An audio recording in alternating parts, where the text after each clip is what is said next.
Mehmet Görmez hocamız göreve geldiği günden beri diyebiliriz ki Diyanet İşleri Başkanlığı teşkilatının kurulduğu günden bugüne tek adam diyebiliriz. Yani hakkıyla İslam'a hizmet eden, toplumu İslam diniyle aydınlatmak ve İslam'ı her kesimine ulaştırmak için çaba harcayan bir şahsiyettir. Mehmet Görmez kendisi medrese kökenli bir alimdir. Özellikle Kürdistan medreselerinde Kürdistan alimlerinin dizi dibinde yetişmiş olan bir alimdir. Dolayısıyla Mehmet Görmez'in İslam dinine bakış açısı ümmetçi bir bakış açısıdır. Önceki başkanlar gibi ırkçı, ulusalcı bir yönetimin güdümüne giren değil, bilakis onları etkileyen, onları dahi İslami bazı değerleri kabullenmeye ve Cumhuriyet Türkiye'sinde birçok kurumlara İslami hizmetleri götürme noktasında idarecileri de etkileyen bir şahsiyettir. Bu itibarla Mehmet Görmez'in bizim yanımızda büyük bir değeri vardır. Seviyoruz. Hizmetlerini takdir ediyoruz. Ve özellikle bu geldiği günden beri, göreve geldiği günden bu yana medreselere yönelik farklı bir bakış açısı vardır. Medreseler bölgemizin aslında sibop ayarıdır, garantisidir. Toplumun bozulması önünde medreseler burada bir settir. Batıdan olsun, doğudan olsun esen fırtına rüzgarları önünde toplumu koruyan, toplumu İslam'dan uzaklaşmasına engel olan medrese kültürüdür ve özellikle tarikat mensubu olan alimlerdir. Tarikatların bu bölgede büyük etkisi olmuştur. Cumhuriyetin başından bugüne kadar tarikatları bir türlü kaldıramadılar, medreseleri yok edemediler. Yok edemeyeceğini anlayınca da mecburen bir takım şeylere göz yummak zorunda kaldılar. Ancak son PKK olayının yani şiddetlenmesinden sonra devlet de Cumhuriyet'in kadroları da gördü ki eğer bu bölgede dini duygular olmazsa, eğer bu bölgede alimler ve tarikatlar olmazsa bu fırtınanın önünde duracak hiç kimse yoktur. Bu defa göz yummak zorunda kaldılar ve bu hususta Diyanet İşleri Başkanlığı'nın da önünü açtılar. Özellikle Mehmet Görmez Hoca bu konuda onlara bazı şeyleri anlatabildi ve kabul ettirebildi. Cumhurbaşkanı Recep Tayyip Erdoğan'ın da bu konuda gerek bakış açısı ve gerek Mehmet Görmez Hoca'ya desteği elbette yani inkar edilmeyecek bir gerçektir. O da bu konuda Mehmet Görmez Hoca'yı destekledi. Ama son zamanlarda sanki Erdoğan Cumhurbaşkanlığına geçtikten sonra Başbakanlık, çünkü Diyanet İşleri Başkanlığı Başbakanlığa bağlıdır. Ve Başbakanlık makamına gelen gerek Ahmet Davutoğlu ve gerek Binali Yıldırım Bey bu konuda yani Cumhurbaşkanı gibi destek vermediler. Belki onu bir bakanla muhatap ettiler. Daha önce Tayyip Erdoğan kendisi başbakan iken doğrudan müdahale ederdi. Doğrudan muhatap olabilirdi. Cumhurbaşkanı olduktan sonra biraz geri plana itildi ve başbakan da fazla Diyanet'le ilgilenmedi. Bunu bakana bağladı. Nitekim Bekir Bozdağ beyefendi o dönemde zaten Mehmet Görmez Hoca ile bazı konularda restleşti. Yani tepeden emrivakiler bazı şeyler dayattı. Görmez Hoca da bunları kabullenemedi. O zaman ayrılma söz konusuydu. Ama hükümette bir değişiklik olduktan sonra bakan değişti. Biraz bu konuda artık gevşedi, söndü. Ama yeni kabine değişikliğiyle Bekir Bozdağ yeniden kabineye girdikten sonra ve Diyanet'in de Başbakan Yardımcısı olarak Bekir Bozdağ'a bağlandıktan sonra bu sıkıntı yeniden başladı. Sanırım, bu tahminimi söylüyorum, Mehmet Görmez Hoca önceki sorunları yaşamamak için bir nevi artık böyle bir tatsızlık olmadan kenara çekilmek istemiştir. Bu bizim için bir kayıptır. Gerçekten Mehmet Görmez Hoca'nın Diyanet'in başından ayrılması büyük bir kayıptır. Böyle bilge adam diyebileceğimiz birinin Diyanet İşleri Başkanlığı'nda bulunması bir fırsattır. Belki gelecek için, hem Türkiye için hem de İslam alemi için bir şeydir, bir umuttur. Bu umudun sönmemesi gerektiğine inanıyorum. Mehmet Görmez Hoca'nın görevinde kalmasını, baştakilerin, özellikle Cumhurbaşkanı ve Binali Yıldırım'ın bu konuda Mehmet Görmez Hoca'ya sahip çıkmalarını temenni ediyorum. Bu kutlu doğum programlarında olsun bazı hususlarda yani Bekir Bozdağ gibi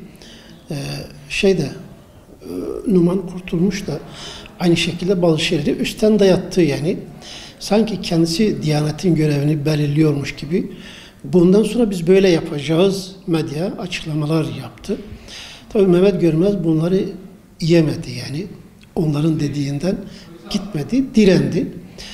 Dolayısıyla yani Mehmet Görmez doğru inandığı bir şeyi onlara yedirmedi. Ve onların yani sırf dediğiyle bazı gerçeklerden taviz vermedi yani. Doğru neyse doğru olanda direndiği için biraz yıprandı. Medyada bu konuyu biraz çok kurcaladı.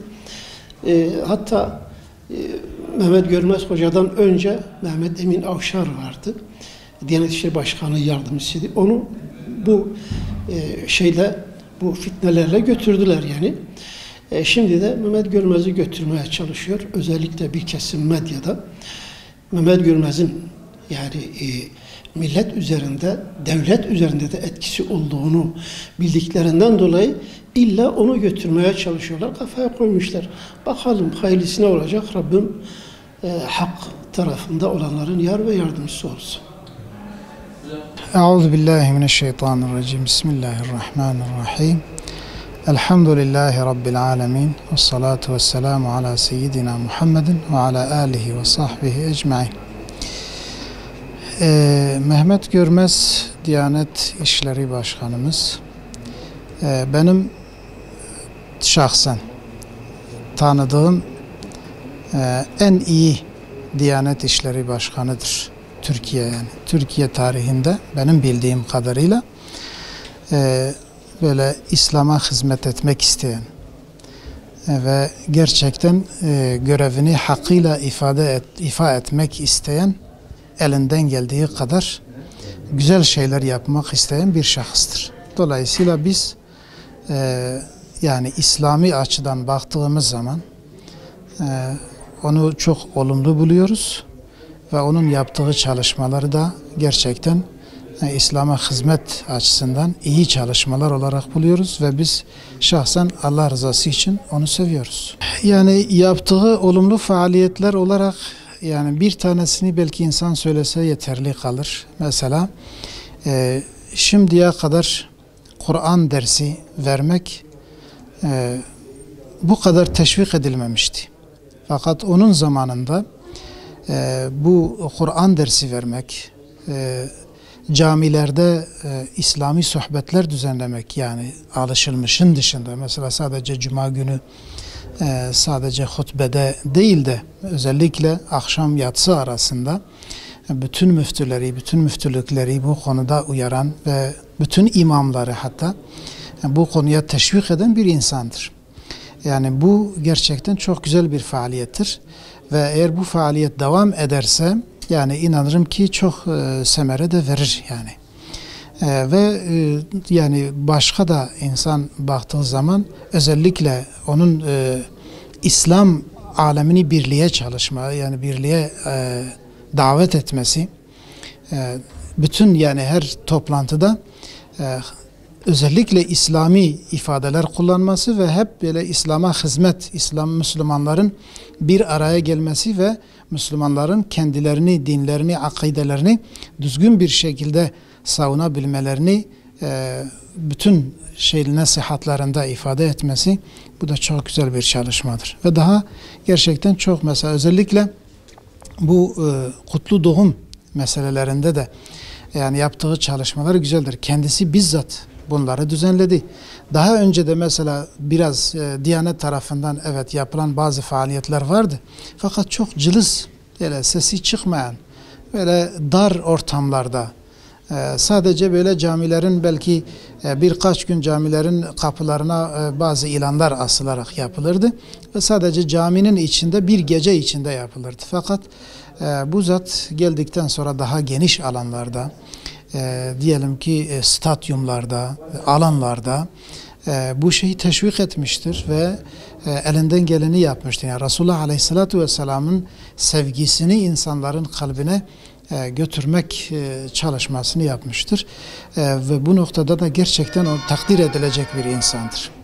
Dolayısıyla biz bu insanın yani görünen tarafları, yani gaybi Allah bilir, fakat görünen tarafları ve İslam'a yapmak istediği hizmetleri biz takdir ediyoruz ve böyle bir insanın bu görevden alınmasını kesinlikle biz buna razı değiliz. Yani şimdi bunlar zaten öyle görünüyor ki mesela eğer böyle bir şey icra edilirse bu Müslümanları sevmeyen, İslam'ı sevmeyen bir kesime biraz yardımcı olunur gibi oluyor yani.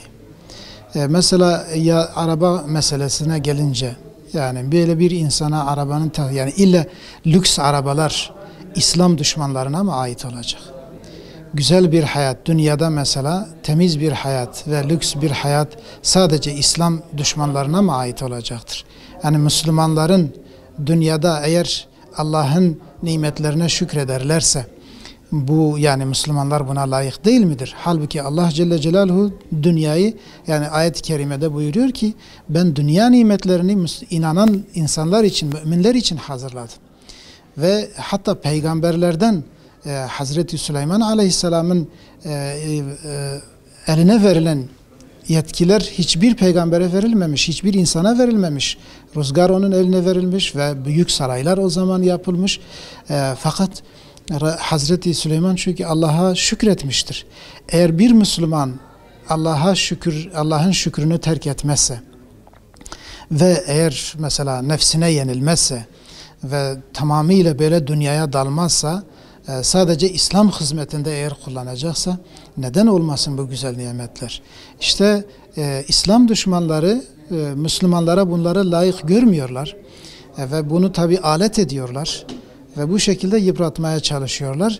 Yani diğer Müslümanların, özellikle devlet erkanının, yetkililerin bu konuda uyanık olmaları lazım, dikkat etmeleri lazımdır.